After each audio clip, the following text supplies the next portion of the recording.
Hey everyone. A couple weeks ago, I posted a video of me swapping a manual transmission into the Z. Um, in the video, there were a couple things that I mentioned I had left out. One of those was the clutch safety switch wiring.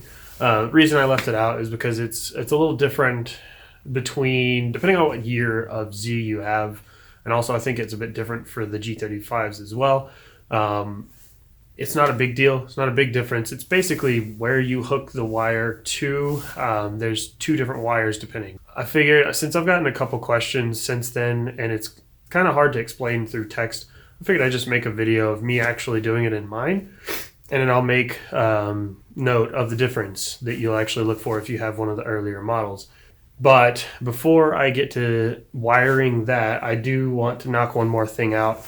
I have finally taken the time to come out and install the shifter trim bezel. So this one's also a little bit interesting because if you have an 06 or 07 or 08, did they make these? It's a convertible. Anyway, 06 and newer uses a different one of these than 05 and previous.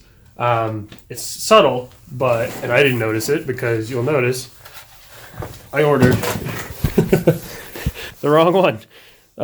So first I ordered this guy, and you'll notice it has kind of the squared off edges around the bottom. I didn't notice that. I didn't realize they were different. I didn't really look into it. This one's got the rounder trim to it. And yes, it does make a difference because this one's taller where it meets with the high piece.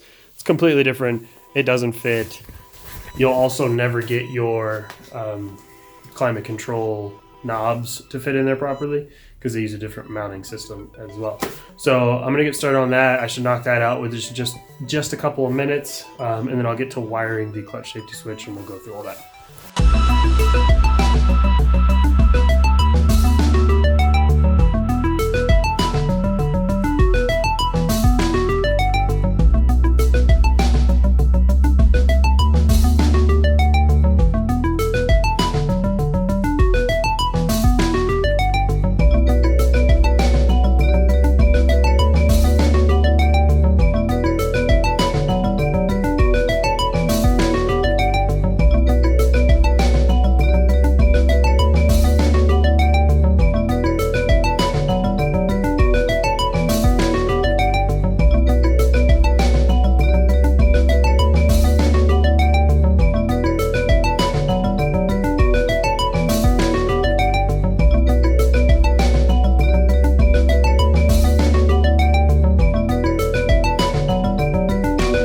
Okay, now that that's done and out of the way, I'm going to move on to the actual clutch safety switch, clutch interlock switch, whatever you want to call it, the wiring of that.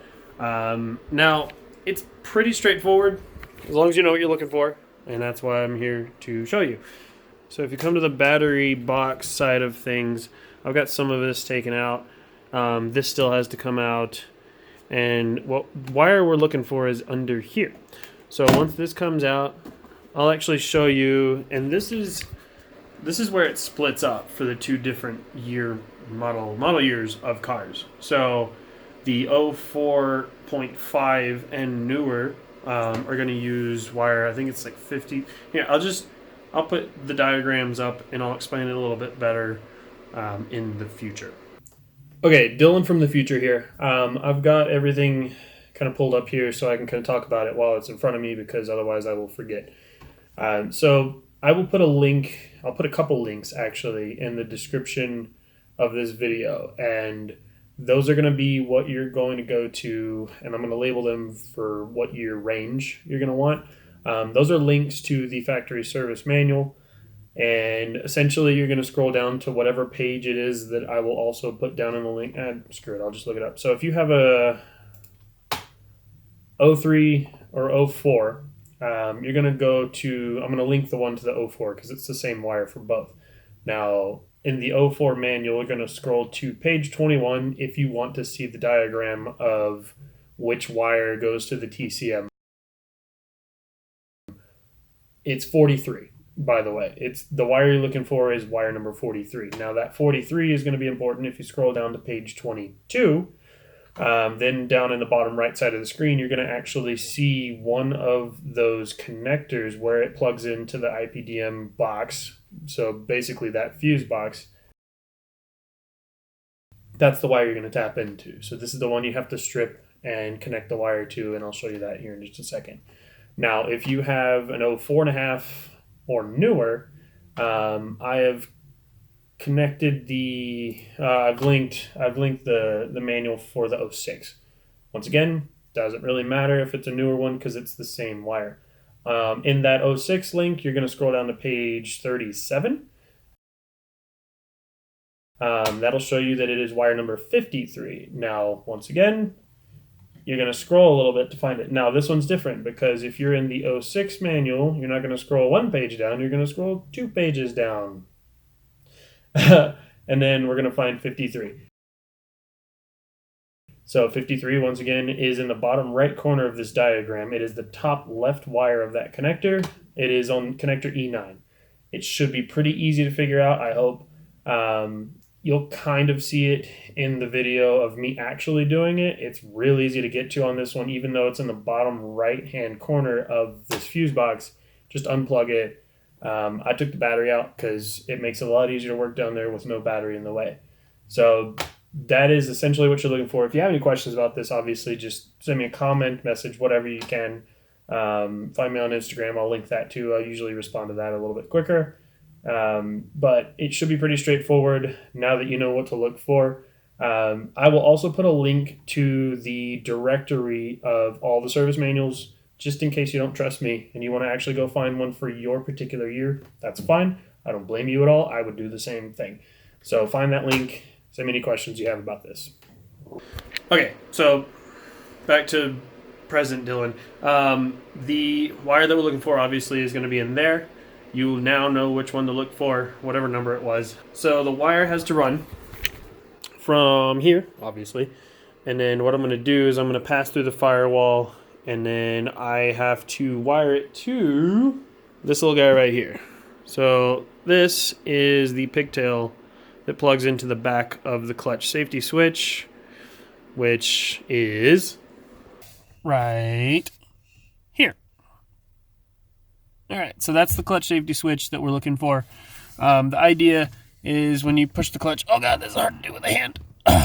The clutch, when fully depressed, sorry, it's kind of hard to focus on where I'm pointing the camera. When fully depressed, we'll push that little button. The button connects. Oh, sorry. The button will complete the circuit, and what's going to happen is the other end of the pigtail, or the other wire on the pigtail, is going to be connected to a constant power. Not constant, it's a switched power. So it turns on when the car... Hey, Dylan from the future here again. Sometimes I kind of lose my head a little bit whenever I'm in the garage or working. There may or may not have been alcohol involved. I'm not really sure. But essentially what's happening is that whenever you have the clutch safety switch wired in, so from one wire on the clutch safety switch, that's going to be connected to an ignition power source. So when you turn the key on, there's power there, right? There's a lot of those circuits in the car. In this case, I will show you later on which one I used. I used the wrong one the first time. So essentially what's happening is I'm connecting that power source through that clutch safety switch to the transmission control module wire that we tapped into just a minute ago. Without the clutch pedal pushed, it's not pushing the button, so they're not connected. When you push the clutch in, those wires are connected. Now, I told you earlier that I had mine hardwired in. I just basically bypassed that switch. I just ran a wire directly from an ignition power source to the TCM wire that I tapped into. Now, what this allows you to do is that means you can turn the engine over without your foot pushing the clutch in. Sometimes this is convenient. Sometimes this helps you if you have remote start and you always leave the car in neutral. You don't leave it in gear. A lot of people leave the car in gear whenever they park, so this is where it gets dangerous. If you leave the car in gear and you don't pull it back out of gear before you go to turn the engine on, the car will lurch forward because it's actually turning the engine over, which is in turn spinning the wheels. This is why I don't recommend it. If you need to do this, it's real simple. You can just steal wire right from one of the fuses in that same fuse box. So you don't even have to do the whole mess where you're running it through into the cab and all that good stuff. You can just do it right there. That's what I did. It's about 3 inches of wire. Takes about 10 minutes. Super simple. I did it for testing purposes. Once again, I do not recommend this. And if you do this and something gets messed up, then it is your own responsibility. I did not tell you to do this. Back to the video.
Alright, so I got everything wired up, I think. Wires tucked away. I've always wondered, does it sound like I'm talking in your ear? Alright, so let's go ahead and get it out of gear just in case I did something wrong. First things first, I do have power. Just because I remembered to hook the battery back up, that's good. So I'm going to try it with no clutch first. Nothing happens, as you can see. Now, going to engage clutch. Son of a bitch. Okay, so that let's try that again, shall we? All right, so no clutch, nothing. Clutch. There it is. I don't need to run that because the garage is closed. All right, so that was kind of funny. Here, let me close the door so my music playing doesn't get copyrighted. And explain what happened. So let's see if I can get this on camera. So the little fuse panel that's down there in the footwell, this is the label system for it. So what I was doing and what I've done in the past is I've stolen power from this guy right here. Cigar lighter, because you know it's a pretty good one to steal it from usually, and I should actually stop telling people to do that, so I'm gonna have to go back and respond to all those comments that I said to use that one. What happens, and it took me, I'm ashamed to say, a little bit too long to figure this out. What happens is whenever you turn the ignition on, it cuts power. So the ignition switch is designed to cut power to a lot of other systems to reduce strain on the starting system. So one of those things that shuts off is the cigarette lighters. And you'll also notice in most cars, it shuts off the head unit, which I don't have. So a bunch of things turn off, and that's one of those things.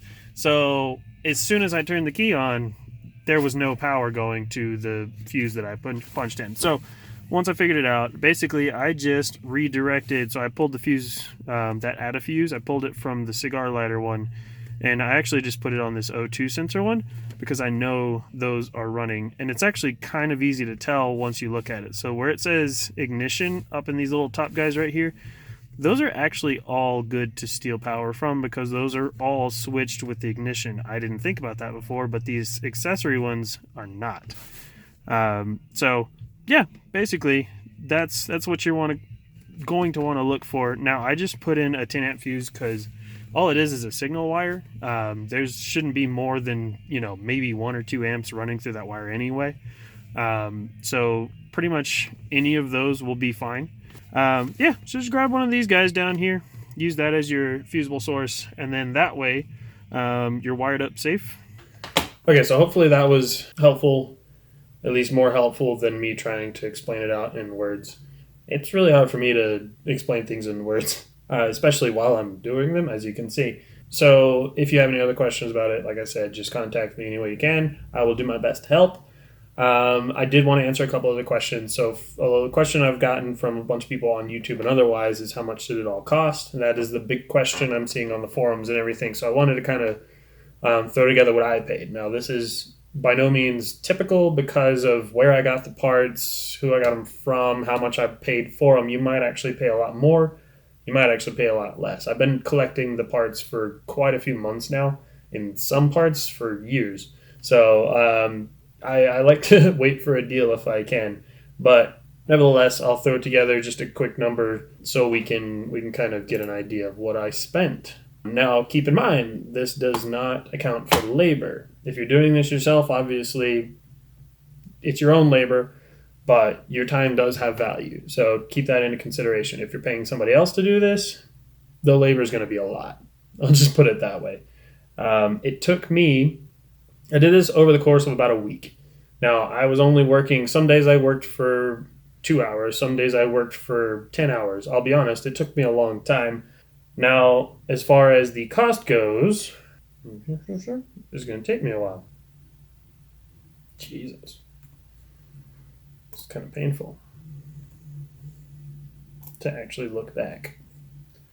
Okay, so I feel like I'm forgetting some things here, but what my numbers are coming to is around $1,300.